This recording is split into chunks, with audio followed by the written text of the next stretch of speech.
욥기서 22장 21절에서 23절. 너는 하나님과 화목하고 평안하라. 그리하면 복이 너에게 임하리라. 청하건대 너는 하나님의 입에서 교훈을 받고 하나님의 말씀을 내 마음에 두라. 네가 만일 전능자에게로 돌아가면 네가 지음을 받을 것이며 또 너의 장막에서 불의를 멀리하리라. 아멘. 자, 오늘 본문은 이 욥과 엘리바스의 논쟁의 말입니다. 이 지금 욥이 참 비참한 상황에 놓여 있습니다. 비참한 상황에 놓여 있는 그 이야기를 들은 이 욥의 친구들은 욥을 위로하기 위하여서 최선을 빨리 해서 얼른 욥에게 뛰어갔습니다. 그래서 욥의 친구들이 욥을 그 가정과 욥의 상황을 딱 봤을 때에 정말 말도 안 나오는 한마디 말 기도 안 차는 그런 상황이었다라는 것이죠. 그래서 욥을 아끼는 친구들은 욥과 함께 슬퍼하며 정말 왜 이런 일이 벌어졌을까라는 것을 고민하게 됩니다.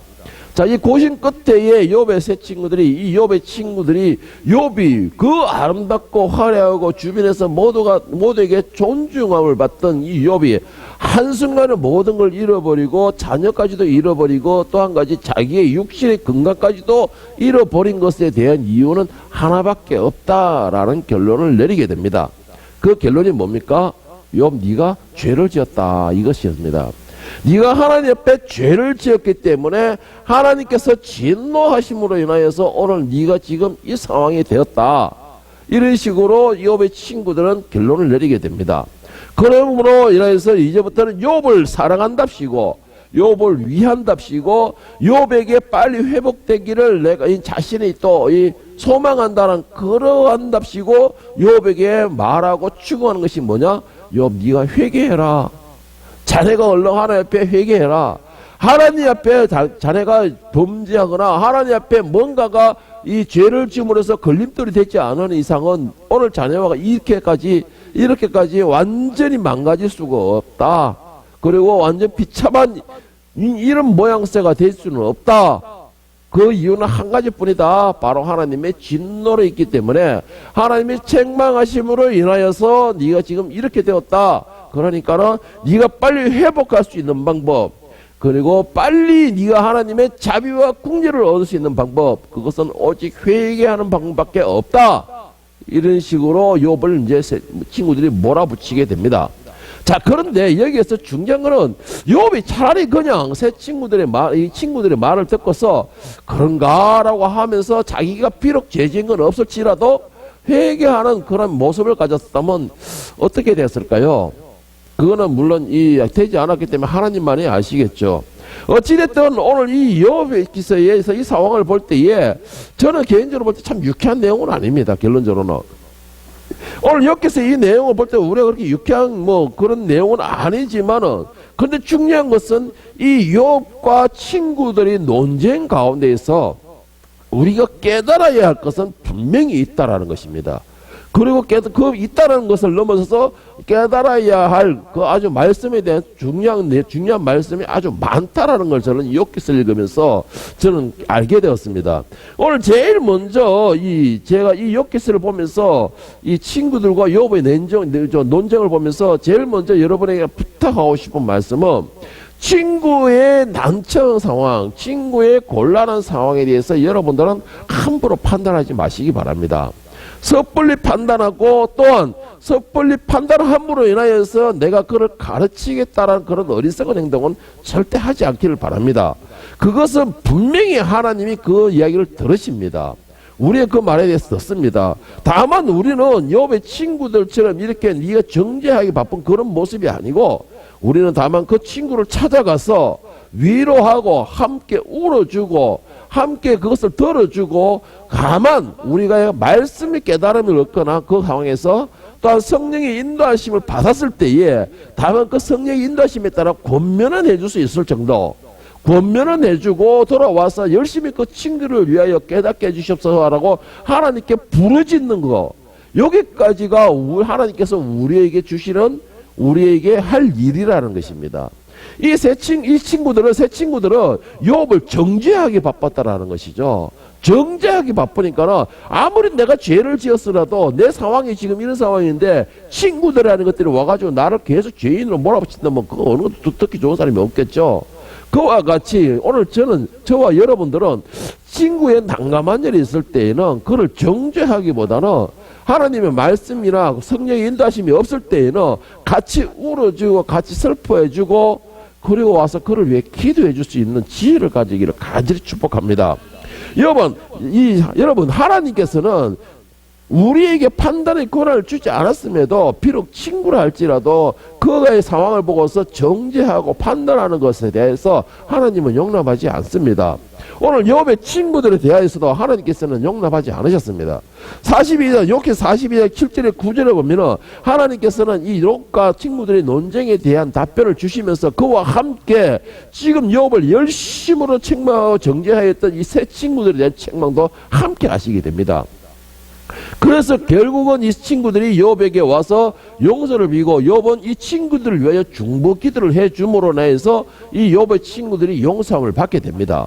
이와 같이 이 말씀과 똑같은 말씀이 로마서 2장 1절에 3절에서도 이 정죄에 대해서 말씀하시기를 그러므로 남을 판단하는 사람아 누구를 막론하고 네가 핑계하지 못할 것은 남을 판단하는 것으로 네가 너를 정죄함이니 판단하는 네가 이 같은 일을 행함이라 이런 일을 행하는 자에게 하나님의 심판이 진리대로 되는 줄 우리가 아노라. 이런 일을 행하는 자를 판단하고도 같은 일을 행하는 사람아 네가 하나님의 심판을 피할 줄로 생각하느냐. 친구에 대한 정죄에 대한 대가는 분명히 하나님께서 받으신다. 그 방법은 뭐냐? 내가 정죄한 그것으로 인하여서 내가 다시 정죄함을 받는다라는 하나님의 말씀입니다.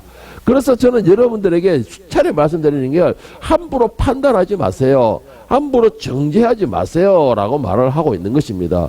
이 정죄와 판단만큼 하나님의 이 심판을 가운데 있을 때에 정말 두려운 내용이 없습니다. 여러분 오늘 이 욥의 친구들 똑같은 내용이었죠. 그런데 오늘 현대 사람들은 상대방에 대해 정죄하기를 너무나 좋아하고 있습니다. 그런데 정죄하면서 자신은 의롭다 생각하는 것이죠. 자신은 하나님 앞에 죄 짓지 않았고 깨끗하다는 생각을 하고 있는 것입니다. 그런데 여러분 내가 판단하고 정죄하는 사람은 절대로 하나님과 관계가 형성될 수가 없다라는 것입니다. 그것이 말씀입니다. 본문이에요. 내가 하나님과 화목하기를 원하고 평안하기를 원한다면 정죄하기보다는 그를 위하여 부르짖는 것이죠. 내가 대신 부르짖는 것입니다. 누구를 위하여서요? 그 고난에 빠진 친구를 위하여 주님 저를 불쌍히 여겨 주시옵소서라고 나를 불쌍히 여기셨던 것처럼 나를 안타깝게 여기셔서 오늘 내가 하나님 앞에 바로 세워질 수 있게 최소한을 붙들어 주신 것처럼 그 친구를 불쌍히 여겨 주시옵소서라고 내가 부르짖는 것입니다. 그것이 바로 성령의 역사가 일어나는 하나의 방법이라는 것이죠. 오늘 이 엘리바스의 이 말에 대하여서 결코 그 의도는 좋은 의도가 아닐지라도 저는 이 엘리바스의 말에 이 오늘 본문 말씀의 말을 듣고 우리가 깊이 마음에 새겨야 할 중요한 말씀이 있다라는 것을 저는 여러분과 오늘 말씀을 나눠보고자 하는 것입니다. 이 엘리바스의 이 말 가운데서 우리가 과연 무엇을 받아들여야 될까? 가장 핵심적으로 중요한 골자는 바로 우리가 하나님과 화목할 수 있는 방법, 하나님이 베푸시는 그 평안을 우리가 누릴 수 있는 방법을 이 엘리바스는 제공하고 있습니다. 먼저 오늘 본 말씀 21절을 보면 너는 하나님과 화목하고 평안하라 그리하면은 너에게 복이 임하리라 했습니다. 하나님과 화목하고 평안한 자가 하나님이 베푸시는 복을 누릴 수가 있다라는 것입니다. 그것을 볼 때 여러분 우리는 다 복을 좋아하죠. 뭐 하나님이 베푸시는 그 평안을 누리기를 다 소망하잖아요. 그러면서 그것을 내가 취하기를 원하고 있잖아요. 취하기를 축복합니다. 여러분 그런데 우리가 화목하고 평안을 누리고자 하는 자들, 우리가 화목하는 하나님이 내리시는 그 은혜를 누리고자 하는 자들, 그런 자들은 이렇게 해야 된다라고 엘리바스가 지금 우리에게 힌트를 제공해 주고 있습니다. 자, 그 말씀 가운데서 저는 하나님과 화목하기를 원하는 사람들, 그 하나님과 화목하기 원하는 사람들은 어떻게 해야 되는가라는 걸 몇 가지로 한번 나누어 봤습니다. 자, 첫 번째로 하나님과 화목하기 위하여서 우리가 어떻게 해야 되는가? 첫 번째로는 말씀을 듣고 그 말씀을 마음에 새기는 것입니다. 이거 정말 중요합니다. 자식이라면 부모의 말을 들어야 의무가 있죠. 우리는 하나님을 아버지라 부르고 있습니다. 그리고 하나님을 창조주라고 부르고 있습니다. 그러면서도 또한 모든 만왕을 다스리는 온 유일한 이 다스리는 분이라고 하고 있습니다. 그러면 그분의 말을 듣는 것은 당연한 것이에요. 당연한 것입니다. 그런데 우리는 그 말씀을 무시할 때가 많이 있습니다. 그런데 오늘 본문의 엘리바스가 22절에 뭐라고 말하고 있느냐? 청하건대 너는 하나님의 입에서 교훈을 받고 하나님의 말씀을 내 마음에 두라. 여러분, 하나님의 말씀을 들으세요. 듣고 그 말씀을 새기시기를 바랍니다. 하나님의 관계 회복하는 데에서 가장 중요하고 핵심적이고 기본적인 내용입니다. 하나님께서는 모든 자들에게 말씀하시고 그들에게 명령하실 때에 항상 하시는 말씀이 있습니다. 내 말을 들어라. 경청하라. 하나님께서 광야에서 모세에게도 나타나셔서 똑같은 말씀하셨고 또 가나안 입구에서 여호수아에게도 똑같은 말씀하셨습니다. 너는 내 말을 듣고 순종하라. 경청하라. 마음에 새겨라. 너희 자녀들에게 가르치라. 말씀을 듣는 자가 귀 열려지는 역사가 일어나는 것입니다. 말씀을 듣는 자가 하나님과 함께하는 역사가 일어나는 것입니다. 이스라엘이 결과적으로 그들이 하나님과 함께함에도 그들이 결국은 광야에서 다 죽은 이유가 뭡니까? 가장 기본적인 거 말씀을 듣지 않았기 때문이라는 것이에요. 말씀을 듣지 않았고 믿지 않았기 때문에 그들은 결국 멸망을 당한 것입니다. 그러니까 우리가 잘 되고 못 되고 하나님의 은혜를 받고 못 누리고 가장 기본적인 핵심은 뭐냐? 내가 말씀을 듣고 있느냐 듣고 있지 않느냐. 똑같은 자리에서 한 사람이 말씀을 전함으로써 이 공간에 울려 퍼지게 하는데 어떤 사람은 그 말씀을 붙들므로 해서 그 말씀에 내가 아멘으로 하다하는 사람이 있는가 하면은 그것을 아멘으로 먹는 사람이 있는가 하면은 또 어떤 사람은 같이 얼굴을 쳐다보되 한 사람은 멍하니 그냥 있는 사람도 있다라는 것이죠. 그 사람과 내가 어떻게 해서든 그 말씀을 받아 먹겠다는 사람과는 별개 분명히 차이가 날 수밖에 없는 겁니다.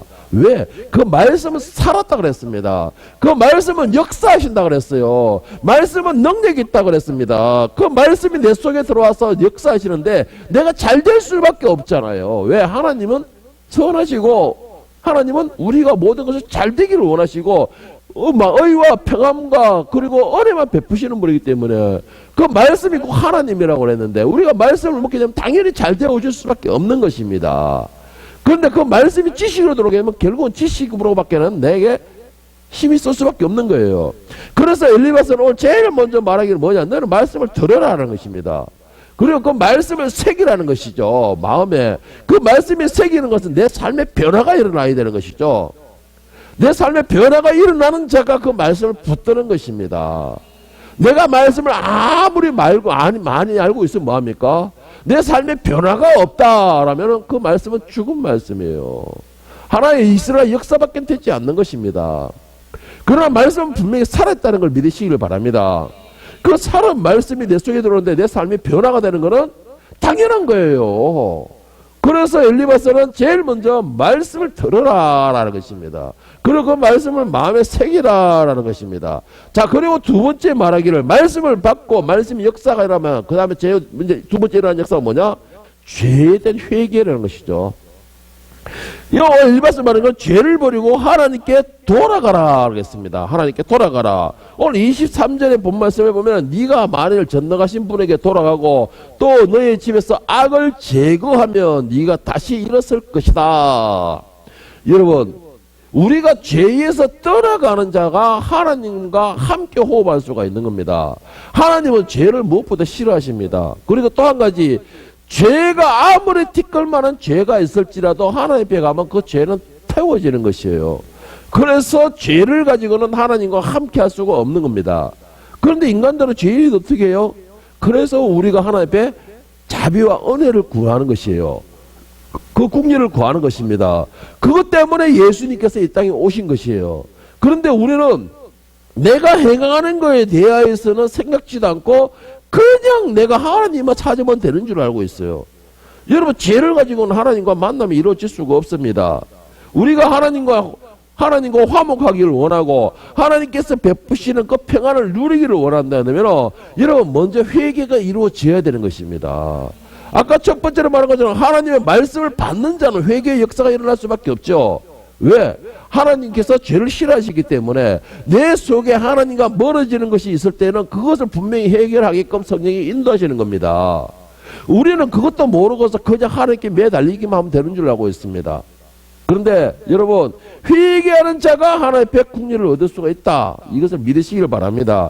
에스겔서 18장 21절 23절에서 분명히 말씀하시기를 뭐라고 말씀하셨느냐? 그러나 악인이 만일 그가 행한 모든 죄에서 돌이켜 떠나 내 모든 윤례를 지키고 정의와 공의를 행하면 반드시 살고 죽지 아니할 것이라. 그 범죄한 것이 하나도 기억함이 되지 아니하리니 그가 행한 공의로 살리라. 주 여호와의 말씀이니라. 내가 어찌 악인이 죽는 것을 조금인들 기뻐하랴. 그가 돌이켜 그 길에서 떠나 사는 것을 어찌 기뻐하지 아니하겠느냐. 하나님께서는 회개하는 자의 목소리를 들으십니다. 이것은 하나님의 약속이십니다. 지금 과거에 내가 얼마나 큰 죄를 지었고 내가 무엇을 했든 간에 지금 내가 하나님 앞에 어떤 상황이냐, 그것이 중요한 것이죠. 우리 하나님은 내가 얼마나 큰 무거운 짐을 지었느냐, 아무리 내가 누더기 옷을 입었느냐, 모든 것을 내려놓고 씻어줄 수 있는 능력이 되시는 분인 걸 믿으시길 바랍니다. 이걸 믿는 사람들이 주님 앞에 나가서 자신의 죄를 자복할 수 있는 그러한 용기가 생기는 겁니다. 이것을 믿지 않기 때문에 내가 주님 앞에 나가서 자복하겠다는 용기가 생기지 않는 거예요. 이것을 내가 인정하지 않기 때문에 주님 앞에 나가서 내가 내놓지를 못하는 것입니다. 그런데 여러분, 우리 하나님은 내가 어떤 짐을 지고 있든, 내가 어떤 고민을 가지고 있든, 내가 어떤 큰 문제를 가지고 있든 모든 것을 해결할 수 있는 능력을 가지신 분을 믿으시길 바랍니다. 그렇다면 여러분, 주님 앞에 나와서 부르시기를 바랍니다. 무엇을? 주님, 나를 불쌍히 여겨 주시옵소서. 나를 긍휼히 여겨 주시옵소서. 그렇게 기도할 때에 하나님은 우리를 향하여서 죄를 책망하는 것이 아니고 오히려 우리를 등을 토닥토닥 두겨주시면서 위로해 주시는 겁니다. 이것이 바로 아버지와 자녀의 관계인 것이죠. 자, 엘리바스가 말한 세 번째, 하나님과 화목하기를 원하고 평안하기를 원하는 사람들은 어떻게 되느냐? 내가 의지하는 것을 버리라 라고 말하고 있습니다. 내가 의지하는 것이다 라는 게 뭐입니까? 내 삶에서 가장 중요한 것이 무엇입니까? 내 삶에서 가장 소중하게 여기는 것이 무엇입니까? 그 중요하고 소중한 거, 혹시 그것이 하나님보다 위에 있지는 않습니까? 위에 있지는 않습니까? 엘리바스가 지금 말하는 것은 바로 그것입니다. 내가 가장 소중하게 여기고 내가 가장 중요하게 여기는 거, 이것이 하나님 위에 있을 때는 절대로 하나님께서는 우리와 함께 하지 않는다는 것이고, 하나님과 우리와의 관계에서는 화목이라는 것이 이루어질 수가 없다라는 거 말하고 있습니다. 하나님과 우리의 관계에서 화목하지 못한다면 결국은 우리에게 평안도 있을 수가 없다라는 거, 하나님 베푸시는 그 평안도 없을 것이다 라는 것이죠. 24절에 보면은 내 보화를 티끌로 여기고 오빌의 금을 계곡의 돌로 여기라 했습니다. 내 보화를 티끌로 여기라, 먼지처럼 여기라는 것이고, 오빌의 금을 계곡의 돌처럼, 오빌의 금이라는 건 당대에서 오빌이라는 지역에서 나오는 금으로서 그 금은 가장 순전하다고 했습니다. 그러니까 가장 순금에 가깝다는 건, 그러니까 그만큼 귀하고 비싼 금이고 소중한 금이라는 것이죠. 이런 금조차도 돌같이 여기라라고 말을 하고 있습니다. 여러분, 가장 소중하고 아무리 중요하고 아무리 소중한 것일지라도 결국은 나는 모든 걸 버리고 갈 수밖에 없습니다. 언젠가는 모두 다 버리게 되는 거예요. 영원한 내 것은 되지가 않습니다. 그런데 중요한 것은 그 이후에는 내가 무엇을 소중하게 여겼냐의 결과가 나오게 됩니다. 사람들은, 이 땅에 있는 모든 사람들은 둘 중에 하나를 향하여 달려가고 있습니다. 둘 중에 하나의 목표를 삼고 있다는 것이죠. 삶의 목표를. 첫 번째 사람은 어떻습니까? 세상의 목표를 두고 살아가는 사람이 있습니다. 이 사람들은 오빌의 금이 최고이죠. 자신들의 소중한 것이 최고입니다. 보화가 가장 최고인 것이죠. 명예가 가장 최고인 것입니다. 그리고 자신의 권력이 최고인 것이죠. 그러나 목표를 하나님께 두고 있는 사람은 세상에 그 어떤 것도 하나님보다 소중하지는 않는다라는 것이죠. 지금 이 러시아의 루틴을 보세요. 이 러시아의 루틴은 자기가 생각하는 거, 이 러시아의 대통령이라는 걸 가장 소중하게 여기니까 사람들의 생명을 너무나 하찮게 여기고 있는 것이죠. 너무나 지금 그 우크라이나를 비참해지고 있다며. 지금 현재는 민간인뿐만 아니라 이 만삭이 된 임산부들도 다 죽고 난리가 났다는 거예요. 여러분, 목표가 어디를 두고 있습니까? 여러분에게 가장 소중한 것이 무엇입니까? 여러분의 그 어떤 것들도 하나님보다 위에 세워지게 되면은 여러분들은 결국 하나님이 여러분들의 하나의 자신의 목적을 이루기 위한 수단밖에 되지 않는 것입니다. 그런 자에게는 절대로 하나님께서 함께 하시지 않는다라는 것이죠. 여러분의 가장 소중한 거, 여러분의 가장 목적이 삼는 것은 하늘에 두고 하나님의 말씀을 가장 소중하게 여기시기를 바랍니다. 그런 사람이 하나님의 평안을 얻을 수가 있는 것입니다. 누가복음 16장 13절에서 예수님께서는 말씀하시기를 뭐라고 하냐, 현대인 성경이 말하기를 한 종이 두 주인을 섬길 수 없다. 그렇게 되면 한 편을 미워하고 다른 편을 사랑하든가, 아니면 한편에는 충성하고 또 다른 편에는 무시하게 될 것이다. 너희는 하나님의 재물을 함께 섬길 수 없다. 자, 13절에 이 같은 말씀을 두 번을 반복하고 말하고 있습니다. 첫 번째, 한 종이 두 주인을 섬길 수 없다. 그리고 마지막에 너희는 하나님과 재물을 함께 섬길 수 없다. 여러분, 가장 소중한 게 기준점을 분명히 바꾸시기를 바랍니다. 바꾸는 자가 내가 가장 소중한 것에 대한 도움을 얻을 수가 있는 것입니다. 우리는 그것을 하지도 못하면서 그냥 다 채워주기만 바라고 있죠. 다 채워주기만 바라고 있어요. 내 욕심만 참기를 바라고 있습니다. 그런데 하나님께서 약속하시기를 뭐라지 않습니까? 내가 가장 소중하게 여기는 거, 내가 가장 의지하는 거, 내가 모든 것이라 생각하는 거, 이것을 과감하게 믿음으로 버리는 자에게는 대신 하나님이 채우신다고 그랬습니다. 자, 오늘 본 말씀 25, 26절을 보세요. 그리하면 전능자가 너의 보화가 되시며 너의 고귀한 언이 되시리니 이에 네가 전능자를 기뻐하여 하나님께로 얼굴을 들 것이라 했습니다. 여러분, 소중한 걸 내가 버릴 수 있을 때에 더 소중한 것이 나에게 온다는 것이죠. 내가 가장 아까워 아끼는 것을 버릴 수 있을 때에 내가 새로운 가장 아끼는 것이 생길 수가 있다는 것입니다. 그것이 뭡니까? 예수 그리스도라는 것이요.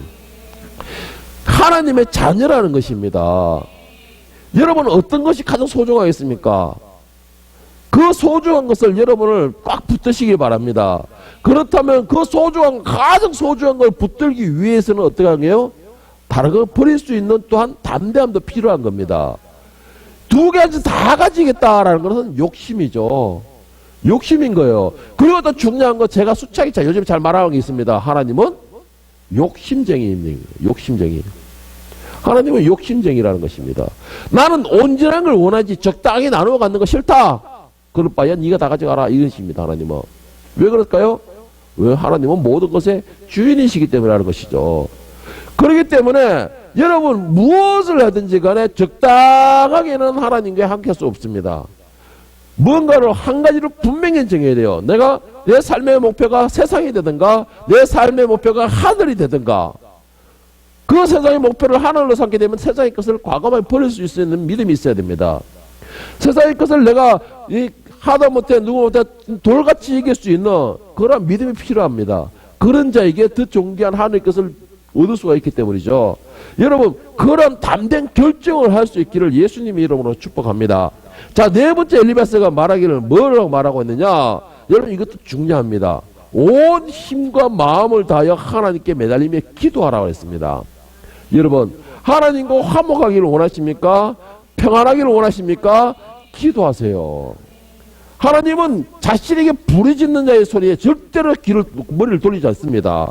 오늘 본문에서 20절에 보면 너는 그에게 기도하겠고 그는 들으실 것이며 너의 소원을 네가 갚으리라. 너에게 갚으리라. 부르짖으면은 그는 들으실 것이요 했습니다. 들으실 것이요.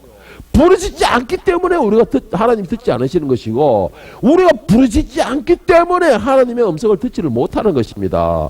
예레미야서 33절에 여러분 잘 아는 말씀이 나옵니다. 너는 내게 부르짖어라. 내가 너에게 응답하겠고 네가 알지 못하는 크고 엄밀한 일을 내게 보이리라 하셨습니다. 너는 내게 부르짖으라 했습니다. 그러면 하나님께서는 뭐라 했습니까? 내가 반드시 너에게 응답하겠다. 여러분 얼마나 부르짖는 기도를 하고 있죠? 우리가 신앙생활 하면서 얼마나 예수님 앞에 부르짖는 그런 신앙생활을 하고 있습니까? 얼마나 우리가 예수님 앞에 나가 자복하면서 예수님 앞에 내가 통곡하면서 부르짖는 그런 기도를 생활을 하고 있습니까? 그냥 난 집에 가면서 누구 잘할 말로 나는 걸어가면서 출근하면서 늘 기도하는데요.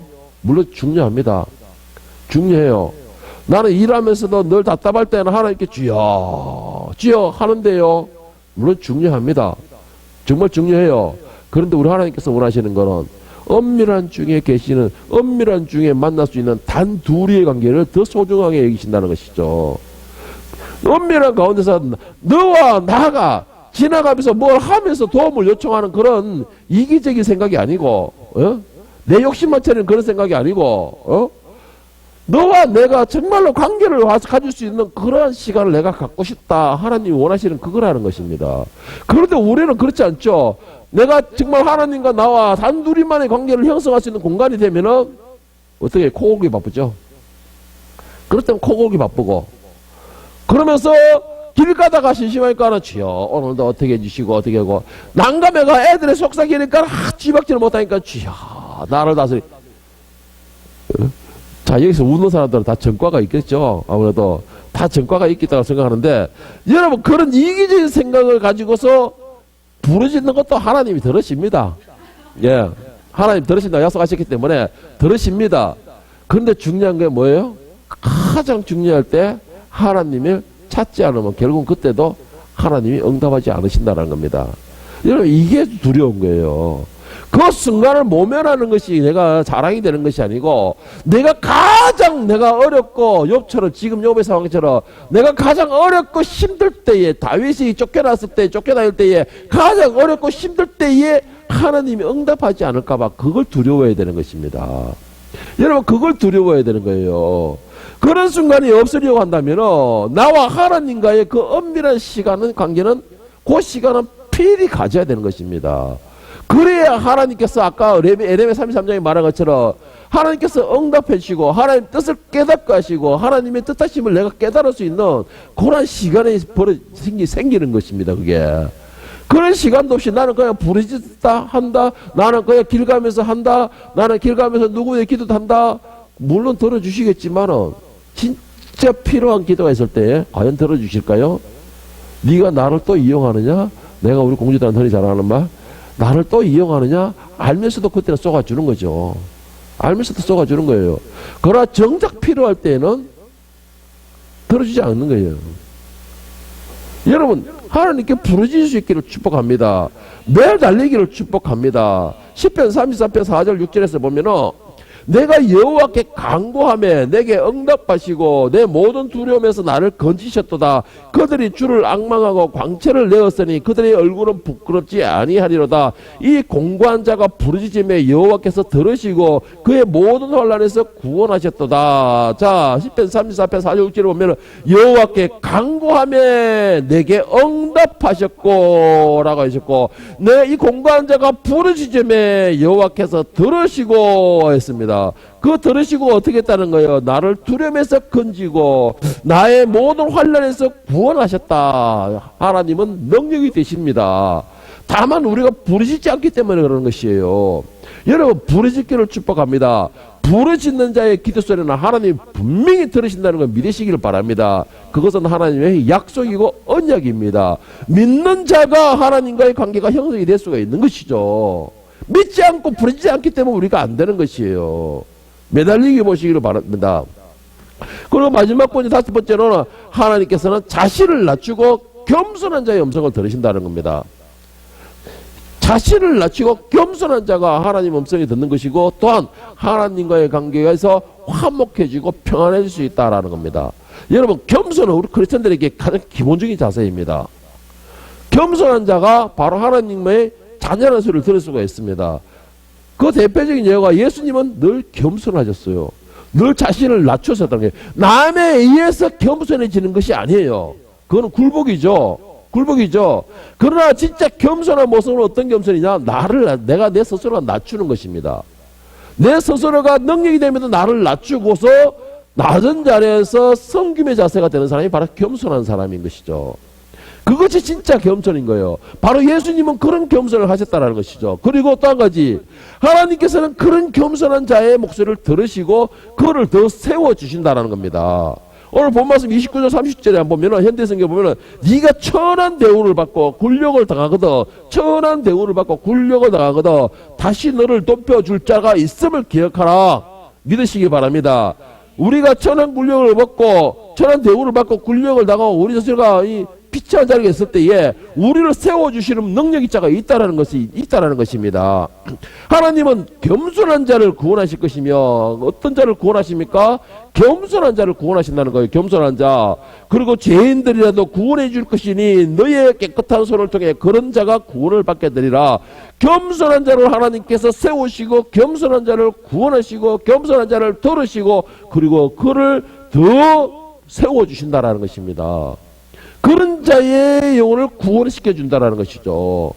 여러분, 겸손하다라는 것은 정말 쉽지가 않습니다. 그런데 우리 교회에서 가장 기본적인 덕목, 자세를 가져야 하고 가장 근본적인 것, 가장 기초적인 것이 바로 겸손한 자세입니다. 남의 심의에서 눌리는 그런 굴욕적인 것이 아니고 내 스스로를 낮춰주는 것이에요. 그거는 뭡니까? 내가 먼저 보범을 보이는 겁니다. 입이 나오기 전에 내가 먼저 보이는 것이에요. 예수님은 그렇게 하셨어요. 가서 물 떠오느라, 수건 가져오느라, 내 허리에 채우라, 이게 아니었고, 예수님은 제자들에게 친히 자신이 허리에 수건을 차시고 아무 말씀 안 하고 샜을 때에 물을 받아와서 제자들 앞에 놓고 허리를 숙이시고 거기에서 발을 씻어주시고, 예수님은 말보다는 행동으로 보여주신 것입니다. 그래서 예수님께서 하신 말 뭡니까? 이와 같이 하라는 것이죠. 이와 같이. 여러분, 겸손한 마음은 내 스스로가 낮추는 거예요. 말이 나오기 전에, 먼저 입이 나오기 전에 나를 낮추는 것입니다. 그리고 그곳에서 내가 머리를 숙이는 것입니다. 그러다가 겸손해지는 것이죠. 그렇게 나를 숙이는 사람, 내 자신을 낮추는 사람, 그 사람을 하나님이 다시 세우시는 겁니다. 더 존귀하게 세우시는 것이죠. 그리고 그 사람을 하나님이 붙들어 주시는 겁니다. 그리고 하나님 붙들어 주는 그 사람이 하는 모든 일에서 평안을 누리는 역사가 일어나는 것입니다. 여러분, 하나님과 화목하기를 원하십니까? 평안하기를 원하십니까? 여러분, 하나님과 가까이 하시기를 축복합니다. 하나님과의 대화의 관계를 형성하기를 축복합니다. 하나님 앞에 더욱더 낮출 수 있기를 축복합니다. 감추지 마시고 드러내세요. 제가 수차례 말하지만 하나님 앞에 감출 수 있는 능력이 있는 사람이, 능력이 있으면 감추세요. 인간이 아무리 깨끗해봤자 하나님 앞에 나오면 부끄러운 것밖에 없습니다. 아무리 깨끗해봤자 하나님 앞에 나오면 누더기밖에 없어요. 그래서 감출 능력이 있는 사람은 감추세요. 그러나 내가 감출 능력이 없다, 자신 꼬라지를 잘 알으면, 소크라테스의 그 철학을 잘 안다면 하나님 앞에 나올 때는 다 드러내세요. 하나님, 내가 이렇습니다. 내가 이렇게 하나님을 세워줘도 나는 참 이런 것밖에 안 되네요 라고 고백할 수 있는 것, 여러분, 이 담대함을 가지시길 바랍니다. 이런 담대함을 가지고 하나님 앞에 이런 말을 할 수 있는 사람은 자신을 낮추고 겸손한 자만이 가능하다는 거 꼭 기억하시길 바랍니다.